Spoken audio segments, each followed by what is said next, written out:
I hope you guys are all good. Today I would just like to, introduce you to what it's like to be in hotel quarantine, like how the system works here, at least like in Australia, Queensland. So I am currently in Brisbane, and yeah, I was arriving from overseas, so I had to do the mandatory 14-day quarantine. Let's hope it will stay 14 days only.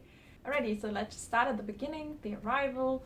So first we arrived in Brisbane at around like 9:45 at night time.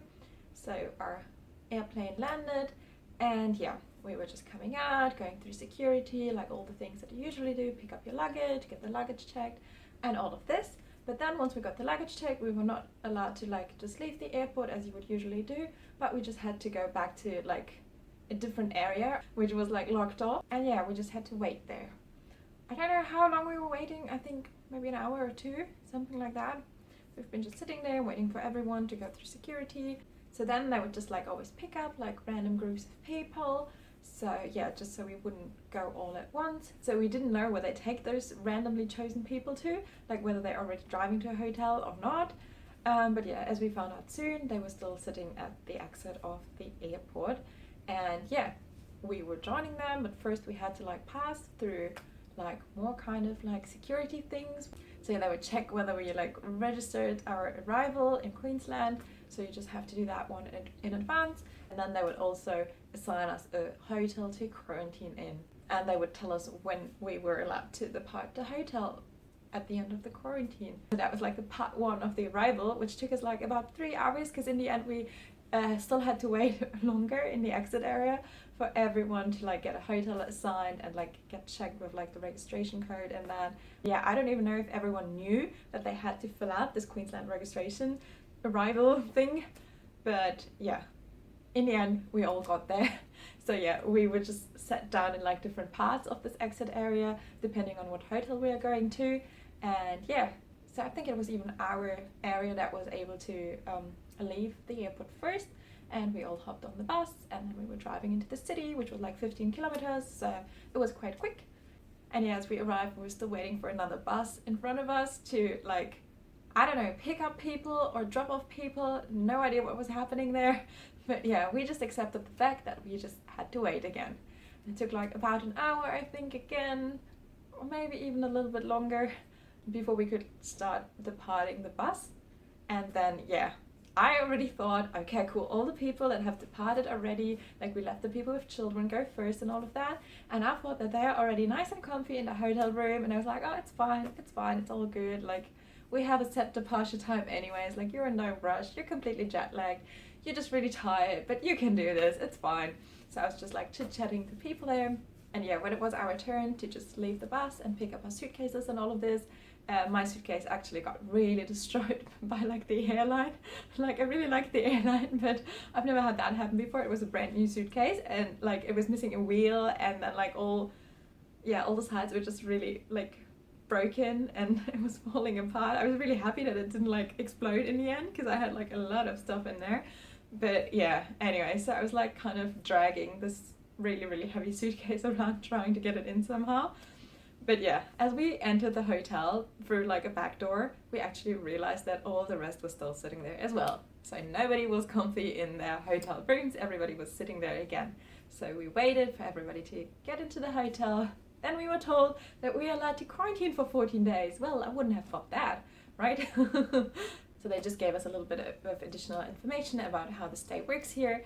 And then they started bringing us up to the hotel rooms one by one, or like however many people were in one room. Like if you're with your family, you would go like together, and then we would like go to reception first, like all the way to the front of the hotel from this back area we were in. And yeah, there they just gave us like some information sheet and a room card, and they also gave us like a little paper bag with snacks in it. From reception, you would just like take the elevator one by one again, like each room separately, just to go all the way up to your room. And yeah, mine's on the 13th floor. And yeah, in the end it was really good that they gave us those snacks, because it took us from the airplane to the hotel room, it took us like 6 hours to get here. So yeah, sounds like fun, hey? So this here is like my new home for this quarantine kind of time. And yeah, how does the whole system work? It works like this, that we get 3 meals a day. And I'm actually just gonna grab the menu quickly.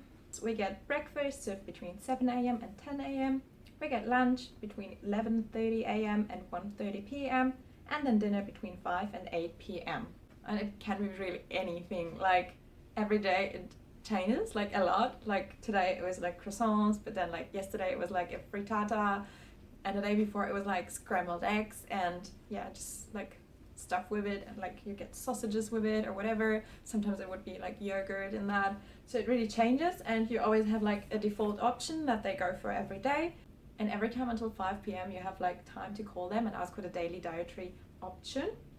And yeah, this will be like veggie, vegan, gluten-free option, like whatever you need. So yeah, you just have to make sure you call them in advance, unless you already told them that you have like special requirements. Okay, so how do we get the food delivered? I'm actually really unsure whether I should be like laughing about it or like crying, because it's actually really funny. So it just works like this, that at a random time, like in between those times that I just said, like in between 7 and 10, anytime, like got it at 8 already, got it at 9. So sometimes you're just sitting there like, I'm really hungry, please give me food. And you're just like sitting at the door waiting for somebody to knock and shout like breakfast.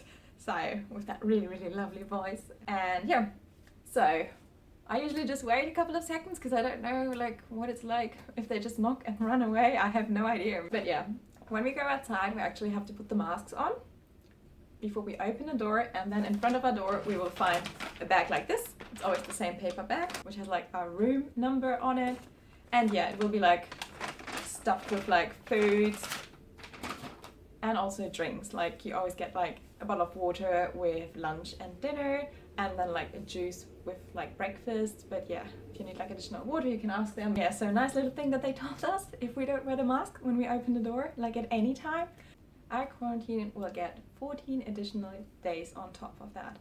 So yeah, I don't know how strict they are with this rule, but let's not check it out.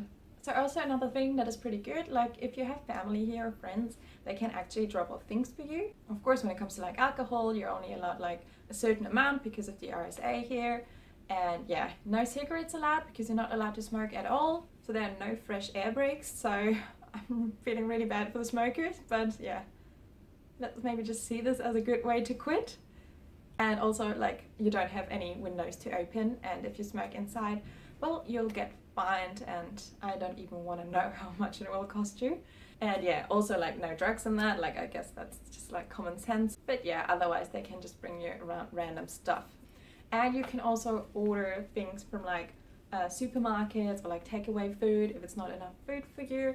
Like I'm kind of okay with the food, but I know that there are a lot of people that eat heaps more than me, and I like eating already. But yeah, there are a lot of people that eat more, and I can imagine that they actually do order a lot of takeaway. And yeah, supermarkets you can also like order food from. So I actually ordered just some fruits just for in between, because I didn't know that they actually give us apples as well, because I always got like mandarins, and I was like, I actually want an apple or banana or a mango because it's mango season. So I just ordered them too, and like just got some drinks, and I also got like tea and things like that, and like cosmetical products because I didn't drink so much. So yeah, so it's really easy. You can just order it online and they just deliver it to your room, and as with the food, they just knock on the door and just leave it there for you. And yeah, you can also order off Amazon or wherever else you want to order things. So I actually got like yoga blocks and that, and I'm still waiting for like a yoga mat to be delivered. And yeah, so that's about deliveries and all of this. So then we also had to like provide a negative corona test, which was not older than 72 hours prior to departure. And yeah, so I basically had to show that one in Germany already. And yeah, afterwards nobody asked for it anymore. And here, while in quarantine, they're actually gonna check 2 more times, so on the 3rd day and on the 11th day. And yeah, so they basically just knock at the door at any time, and yeah, you just gotta be prepared for it, I guess. I would really like to know what it's like when people are actually busy doing stuff at that moment, like when they're out of the shower or like in bed sleeping, having a nap or something like that, because you like get up and I don't know if they still stick it in or if they give you like 5 minutes to get ready. I have no idea. So far I was always up and active when somebody knocked on the door, and it was always fine. I think depending on the test results that you get, it will show whether your quarantine time gets extended or not. I actually had some issues with like my test results because the first test that I did here, so both my tests, a rapid test and a PCR test that I did in Germany, they were both negative. They called me here like in the middle of the night, just I don't even know who it was because I was like half asleep still. I think it was the laboratory, and they just told me, I just got an SMS before, your result is negative. I was like, oh great, went to bed, and then they called me, it's like, oh actually there's something positive about it. And I was like, oh, something positive about it, oh, sounds great, good, what's happening? Oh yeah, tomorrow a team will come, they will test you again, and then they take you straight to hospital. So if you could just pack up your things and get ready for it. And I was like, what? Like I was just fast asleep and got woken up with this information. I was like, what? I'm just feeling like happy here. That was like my 5th day of like quarantine. Yeah, like yesterday night that was. And yeah, so I was like calling like Health Queensland and like reception and all of this to just find out what is happening, and they told me that they're gonna get in contact with me in the morning, or either like knock on my door just to like do the tests or whatever they wanted to do straight away, or call me first and then arrive. But then in the morning I got called by reception at like, I don't know, 6:30 or something, and yeah, let me know that this is actually not going to happen because they still have to look over the results, and actually they have no idea why somebody called me in the middle of the night to tell me this because this should have not happened. And yeah, I was just freaking out because I was like, okay, what's happening? Am I staying? Am I not staying? Like my suitcase is still destroyed. I can't pack up all my stuff. Can I leave something here? Can I not? And that's like in the middle of the night. So you're like, well, won't get any answers from anyone. So yeah, that was a little bit annoying. But then yeah, they told me that they're gonna like test the same sample again. And now they've tested it, it came out negative. So now I have to do a retest, and they're just gonna come around here tomorrow again. This time I even got an approximate time, so I'm really excited about that because it means I don't have to wait all day and like kind of all the time being ready for them to just knock on your door. So yeah, let's see what happens, because yeah, they do like a blood test as well just to be like 100% sure in that. And yeah, let's just see what will happen. I have no idea. And yeah, another thing that happens a lot is that people call you. So you've got like your little hotel room telephone here, and people just like constantly call you. So I had like Health Queensland calling me, Red Cross calling me, I don't know, sometimes reception calls you, like just depending on what's happening. Sometimes the laboratory calls you in the middle of the night, like, I mean, hey, why not? Let's have a midnight chat. Each time you're allowed to tell them your name and spell it and your date of birth, and you've got to like confirm heaps of things. So most of the times they ask you whether you experience any symptoms. Sometimes they read aloud all the symptoms and you're just like, no, no, no, no, just waiting for it to stop.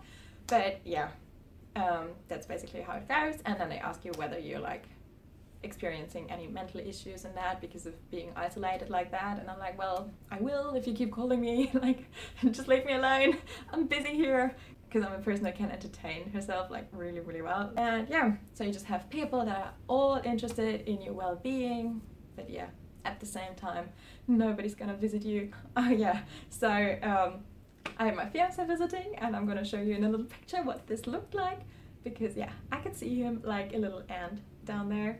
And yeah, at the same time, I'm also going to show you like the view out of my window, and I'm actually going to give you a quick look around the room. So in case any's wondering what hotel quarantine looks like, there we go, starting with the most important part, the bathroom. And then this is my room. Yeah.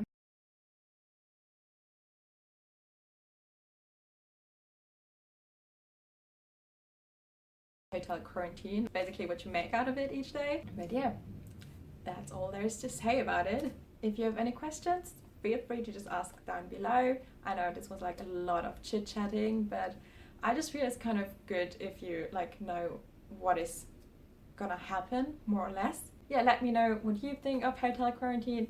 Even like say what you think about like whether it's necessary or not, whether you think it's like extreme or whether it's like appropriate, whatever you like to comment on. So I'm really interested to like listening to your impressions and comments and anything.